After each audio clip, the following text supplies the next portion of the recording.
Welcome students.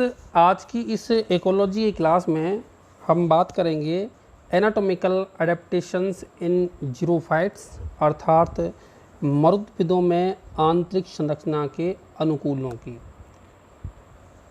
आइए शुरू करते हैं और जानते हैं कि मरुस्थल में पाए जाने वाले पादपों में उनकी आंतरिक संरचना में ऐसे कौन से अनुकूलन विकसित होते हैं जो उन्हें उस क्षेत्र में रहने के लिए सक्षम बनाते हैं। तो जैसा कि हम इससे पहले के वीडियो में जीरोफाइट्स के बारे में सामान्य जानकारी ले चुके हैं और ये जानते ही हैं कि मरुद्भिद जो हैं या जीरोफाइट्स ऐसे पादप होते हैं जो मरुस्थलीय प्रदेशों में पाए जाते हैं, जहाँ पर जल का कह सकते हैं कि एक अभाव रहता है। और ऐसे में ये जो पादप हैं वो अपना जीवन जीने के लिए पानी के साथ जो है संघर्ष करते हैं और अपने अंदर ऐसे सभी लक्षण विकसित करते हैं जिनसे कि पानी की कम से कम मात्रा में जीवन यापन किया जा सके। तो यहाँ पर हम ये समझेंगे कि इनकी जो आंतरिक संरचना है, चाहे वो जड़, तना, पत्ती की हम बात करें, तो इसकी आंतरिक संरचना में हमें ऐसे कौन से लक्षण दिखाई देते हैं जो पानी का ह्रास कम से कम होने देते हैं और इन पादपों को इस आवास में जीवित बनाए रखने के लिए उनको अनुकूलित बनाते हैं। तो जैसा कि हम इस बात से परिचित हैं कि मरुद्भिद आवासों में पानी की कमी के साथ साथ तेज प्रकाश या कह सकते हैं कि एक अधिक तापमान जो है वो भी एक महत्वपूर्ण कारक होता है। तो ऐसे में ये जो पादप हैं इसके लिए भी जो है संघर्ष करते हैं, क्योंकि इन पादपों को अपनी सुरक्षा तेज धूप के कारण और बढ़ते हुए ताप के कारण भी जो है करनी होती है। तो ये जो पादप हैं इनकी अगर हम सबसे पहले बाहर आवरण की बात करें, बाहर वाले आवरण की बात करें, जो कि हम सभी जानते हैं क्यूटिकल के रूप में पाया जाता है, तो इन पादपों की अगर हम एपिडर्मिस की बात करें तो इस एपिडर्मिस पर लिग्निन और क्यूटिन की जो मोटी परत है वो विकसित हो जाती है, अर्थात एक बाहर जो है एपिडर्मिस के और आवरण जो है हमें देखने को मिलता है। इसके अतिरिक्त कुछ जीरोफाइट्स पादप ऐसे भी हैं जैसे कि कैलोट्रोपिस में हम देखें तो जिनकी एपिडर्मिस के ऊपर जो है हमें मोम या सिलिका का जो निक्षेपण है, डिपोजिशन जो है वो देखने को मिलता है, जो कि सुरक्षा का कार्य करता है। इसके अतिरिक्त जो है इस एपिडर्मिस पर हमें अनेक प्रकार के ट्राइकोम्स भी देखने को मिलते हैं, अर्थात बहुकोशिकीय जो रोम हैं वो भी हमें देखने को मिल जाते हैं। साथ ही हमने ये भी देखा है कि कैलोट्रोपिस या अन्य जो पत्तियां हम देखते हैं, चाहे वो कनेर की पत्तियां देखें या अन्य जो जीरोफाइटिक जो प्लांट्स हैं उनको देखें, तो इन पत्तियों की जो बाहरी सतह होती है वो चमकदार होती है, चमकीली जो है होती है, और इसके कारण जो है जैसे ही सूर्य का जो तेज प्रकाश इन पर पड़ता है तो वो परावर्तित हो जाता है और इस परावर्तन के कारण जो है तापमान को कम करने में भी मदद मिलती है और साथ ही वाष्पोत्सर्जन क्रिया को भी कम करने में जो है मदद मिलती है। तो ये जो भी लक्षण हैं, चाहे वो बाहर मोटी परत का पाया जाना हो, चाहे क्यूटिकल का पाया जाना हो, पत्तियों का चमकीला पाया जाना हो, ये सभी जो लक्षण हैं वो जल के ह्रास को कम करने के लिए, साथ ही तापमान को कम करने के लिए जो है ये विकसित होते हैं। एपिडर्मिस में अगर हम और भी लक्षण देखें तो जो कोशिकाएं होती हैं वो बहुत ही सघन रूप से व्यवस्थित होती हैं, अर्थात एक कॉम्पैक्टली अरेंज्ड होती हैं, बिल्कुल नज़दीक से जो है ये पाई जाती हैं। साथ ही एपिडर्मिस जो है वो कुछ पादपों में मल्टी लेयर्ड होती है, अर्थात बहुपर्तीय जो है ये हमें देखने को मिलेगी। अगर हम कनेर की पर्ण जब देखें अनुप्रस्थ काट में, तो कनेर की पर्ण में हमें मल्टी लेयर्ड एपिडर्मिस दिखाई देती है, जो कि लगभग 3 से 4 परतों से निर्मित जो है एपिडर्मिस यहाँ पर पाई जाती है और इन कोशिकाओं की बाहरी भित्तियाँ जो है वो लिग्निफाइड भी रहती है कुछ पादपों में, जैसे कनेर की हम बात कर रहे हैं, और बाह्य त्वचा जो है यहाँ पर बहुस्तरीय हो जाती है कनेर में। और कुछ पादपों में जैसा कि मैंने आपको बताया कि लिग्निफाइड भी होती हैं। अब ये बाह्य त्वचा में जो उपस्थित एक से अधिक परतें यहाँ पर पाई जाती हैं, जैसा कि हम डायग्राम में समझ सकते हैं। ये देखिए, ये जो है कनेर का हमने लीफ का अनुप्रस्थ काट लिया हुआ है। तो इसमें आप देख सकते हैं कि यहाँ पर 3 से 4 कोशिकीय मोटा जो आवरण है वो पाया जाता है बाहर मल्टीलेयर्ड एपिडर्मिस के रूप में। और ये जो आप एक पतली परत देख पा रहे हैं वो क्यूटिकल की होती है। तो इस तरीके से जो इसमें एपिडर्मिस हमें दिखाई दे रही है वो मल्टीलेयर्ड एपिडर्मिस दिखाई देगी, जो कि सुरक्षा का कार्य करती है, साथ ही जलहास को ये जो है रोकती है। इसी के अतिरिक्त हम और भी पौधे देखें, जैसे कि हमने देखा है एफिड्रा की बात करें या और मरुद्भिद पादपों की बात करें जैसे कैजुराइना है, तो उसके जब हम तने को देखते हैं तो तने के अंदर जो है हमें एक प्रमुख लक्षण देखने को मिलता है कि इनका जो तना होता है वो उभारों और गर्त युक्त होता है। तो इस उभारों युक्त और जो गर्त युक्त जो तना होता है उसमें हमें इन तने के जो गर्तीय स्थल होते हैं उसमें धसे हुए रंध्र पाए जाते हैं। जो ग्रूव्स जो होती हैं उनमें धसे हुए रंध्र मिलेंगे। और धसे हुए रंध्र होने का फ़ायदा ये मिलता है पादप को कि वाष्पोत्सर्जन की जो क्रिया है वो कम से कम हो पाती है।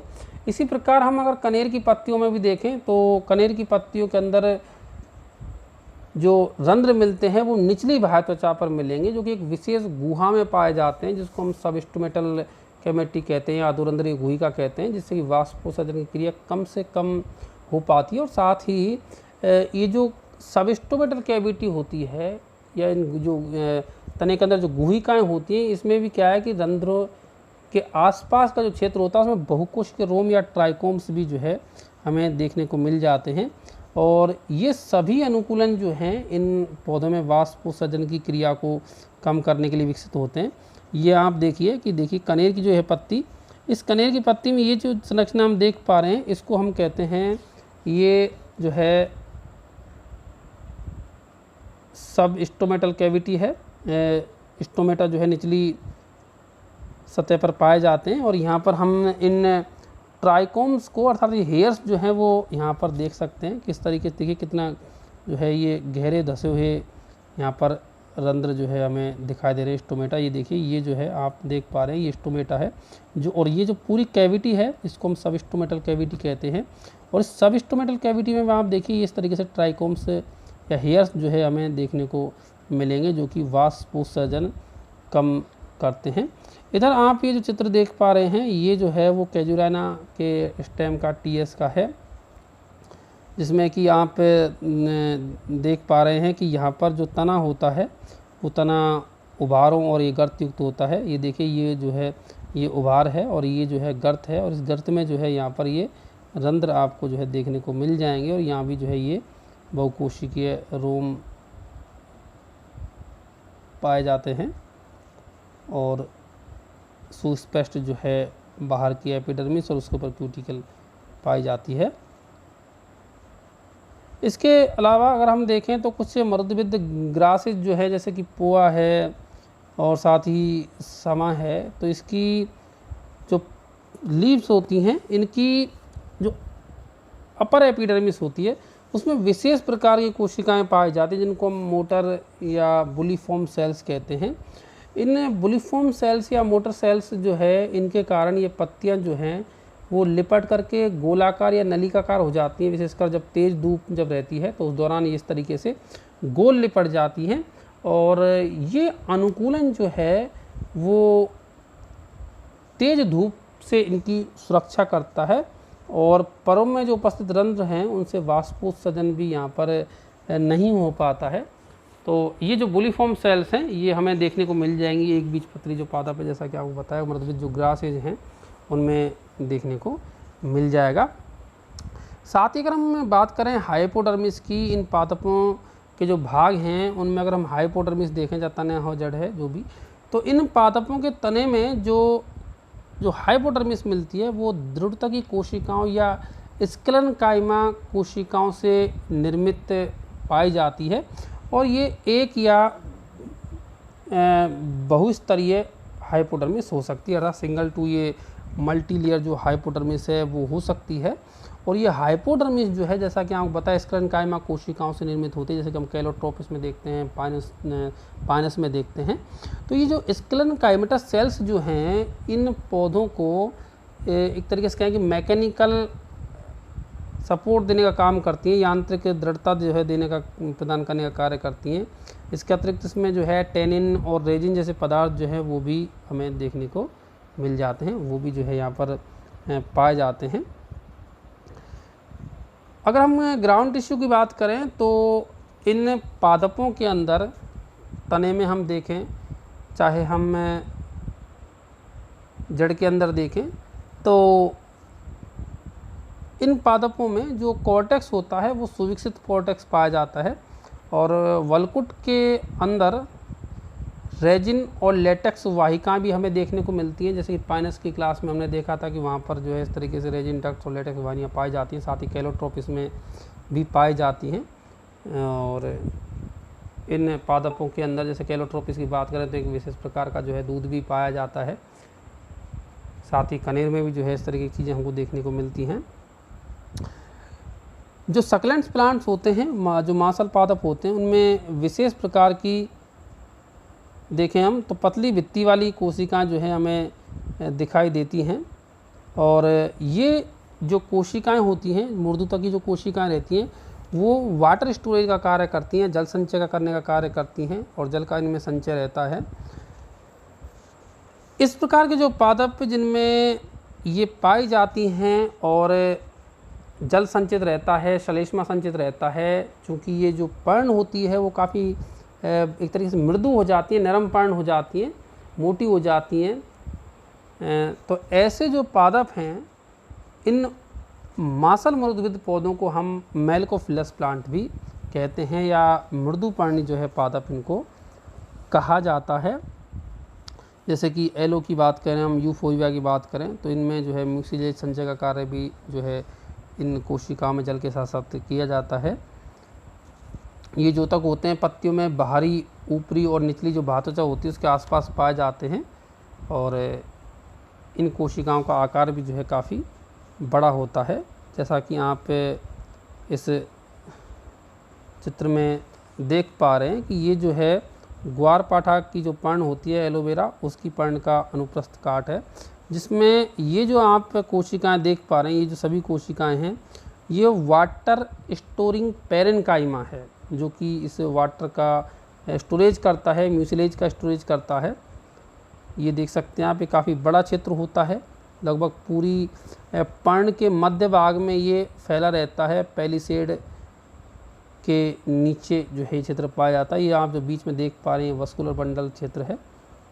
तो इस तरीके से ये जो है संरचनाएं हमें देखने को मिलेंगी मेलकोफिलस प्लांट्स के अंदर, जिनमें गूदेदार पत्तियां पाई जाती हैं। पत्तियों के अंदर अगर हम देखें तो अगर मीजोफिल की बात करें तो मीजोफिल स्पष्टतः जो है इन पादपों में हम देखें तो मीजोफिल जो है वो दोनों ही प्रकार के जो कोशिकाएं होती हैं उनसे निर्मित होता है। खम्भ मृदुतक और स्पंजी पेरेन्काइमा की जो हम बात कर रहे हैं वो सुस्पष्ट यहाँ विविधित होता है। स्पंजी मृदुतक की तुलना में यहाँ पर खम्भ मृदुतक अधिक विकसित होता है। जैसे कि हम नीरियम इंडिकम की बात करें, जहाँ जो खम्भ मृदुतक होता है या पैलिसेड जो होता है वो ऊपरी और जो निचली एपिडर्मिस होती है, अपर एंड लोअर एपिडर्मिस, उसके अधिक निकट होता है। और स्पंजी पेरेन्काइमा जो मिलेगा वो इन दोनों के पैलिसेड के बीच में जो है हमें दिखाई देता है। जैसे कि हम इस डायग्राम के माध्यम से समझ सकते हैं। ये देखिए, ये वाला जो चित्र आप नीरियम में देख पा रहे थे, नीरियम की लीफ का अनुप्रस्थ काट था, इसमें ये वाला जो चित्र है आपको वो दिखाई दे रहा है स्पंजी पेरेन्काइमा, और ये वाला जो है वो पैलिसेड दिखाई दे रहा है। इन दोनों ही क्षेत्रों में जो है हरित लवक पाया जाता है, जिसकी सहायता से प्रकाश संश्लेषण की क्रिया कर पाता है। और दोनों जो क्षेत्र हैं वो पत्ती में फैले हुए हैं, जिसमें पैलिसेड जो है वो लोअर और अपर एपिडर्मिस के बिल्कुल नज़दीक पाया जाता है, और इन दोनों के बीच में जो है हमें स्पंजी पेरेन्काइमा दिखाई देता है, जो कि बहुत ही स्पष्ट दिखाई यहाँ पर दे रहा है। साथ ही अगर हम देखें तो ड्राउट रेजिस्टेंस जो मृदुविद्ध पौधे होते हैं, इनमें जो कोशिकाएं मिलती हैं वो छोटी आकृति की कोशिकाएं होती हैं, और यहाँ पर हमें अंतराकोशिक जो अवकाश होते हैं वो भी कम जो है देखने को मिलते हैं। यांत्रिक जो ऊतक होते हैं, मैकेनिकल टिश्यू जो होते हैं, उनकी बहुलता इनकी आंतरिक संरचना में हमें देखने को मिलती है। विशेषकर स्क्लेरेन्काइमा है, स्क्लेरिट्स हैं, ये सभी हमें देखने को मिल जाते हैं। कहने का मतलब ये है कि दृढ़ चीज़ें जो हैं इन पादपों की आंतरिक संरचना में हमें दिखाई देंगी, चाहे वो दृढ़ कोशिकाएँ हैं या दृढ़ कोशिकाएँ हैं, ये दिखाई देंगी। अगर हम एंडोडर्मिस की बात करें तो यहाँ पर जो एंडोडर्मिस होती है वो परत पाई जाती है, और इसमें प्राय स्टार्च कण उपस्थित रहते हैं, इसलिए इसको हम स्टार्च सीट इस परत को हम कहते हैं। कैस्परिन पट्टियाँ भी जो है इस परत में कभी कभी पाई जाती हैं, दिखाई दे जाती हैं, विशेषकर तने की आंतरिक संरचना की बात करें। अब हम संवहन ऊतक की बात कर लेते हैं। वस्कुलर टिश्यूज कर हम देखें इन पादपों में, तो वस्कुलर जो टिश्यूज की अगर हम बात करें तो वस्कुलर जो टिश्यू है वो पूर्णतः विकसित इन पादपों में पाया जाता है, और फ्लोएम की तुलना में इनमें जाइलम जो है वो अधिक विकसित होता है। सुविकसित जो है बंडल सीट पाई जाती है प्रत्येक संवहन पुंज को घेरे हुए, और जाइलम ऊतक की वाहिकाएं बड़ी होती हैं, बड़ी आकृति की होती हैं, साथ ही लंबी होती हैं, और इस जाइलम ऊतक की वाहिकाओं की जो भित्तियाँ होती हैं इन पर लिग्निन का जो है स्तूलन भी हमें देखने को मिलता है। और फ्लोएम के अंदर देखें तो बास्ट फाइबर की अधिकता पाई जाती है, जो इन पादपों को मजबूती प्रदान करता है। बास्ट रेशे जो हैं उनका बाहुल्य पाया जाता है। साथ ही इन पादपों में, मृदुविद्ध पादपों में द्वितीयक वृद्धि भी जो है हमें देखने को मिलती है, जैसे कि हम देखते हैं चाहे वो देसी बबूल है या अन्य मृदुविद्ध जो पादप हैं हम देखें तो उनमें स्पष्ट द्वितीयक वृद्धि देखने को मिलती है, चाहे खेजड़ी हो। और इससे सुस्पष्ट द्वितीयक वृद्धि के कारण जो है वार्षिक वलय बनते हैं, कार्क बनती है, छाल बनती है, जैसा कि हमने देखा भी है देसी बबूल में देखें हम, चाहे खेजड़ी में देखें तो इनमें एक मोटी छाल जो है इन पौधों के तनों पर हमें दिखाई देती है, और ये जो पादप होते हैं वो काफ़ी कठोर लकड़ी युक्त होते हैं। तो ये जो है हमने यहाँ पर एक डायग्राम की बात और करेंगे। देखिए ये जो है वो पाइनस की निडल का अनुप्रस्थ काट है। इसमें हम देख सकते हैं कि बाहर जो मीजोफिल रीजन है उस मीजोफिल के अंदर जो कोशिकाएं हैं, निडल्स के अंदर जो मीजोफिल की कोशिकाएं हैं वो फोल्डेड पाई जाती हैं। इस फोल्डेड पाए जाने से लाभ ये होता है कि एक अतिरिक्त जो क्षेत्र है वो विकसित हो जाता है इस फोल्डेड क्षेत्र के कारण। विशेषकर हम मीजोफिल देखें तो इस मीजोफिल में जिससे कि पैरेन्काइमा जो है वो ज़्यादा पाया जाता है, तो प्रकाश संश्लेषण करने में ज़्यादा सक्षम ये जो पत्तियां हैं वो हो पाती हैं।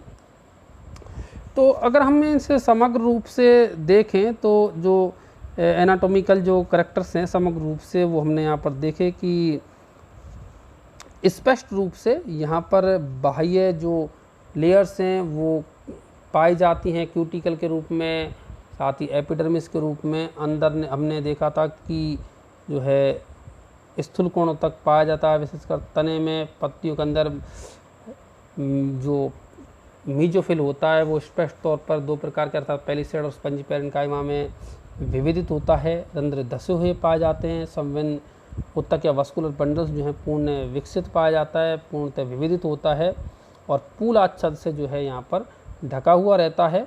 मैकेनिकल टिश्यूज की बात करें तो मैकेनिकल टिश्यूज जो है यहाँ पर अत्यधिक विकसित जो हैं पाए जाते हैं।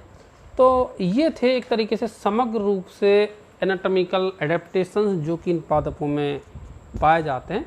इसी के साथ आज की ये मेरी क्लास यहीं पर समाप्त होती है।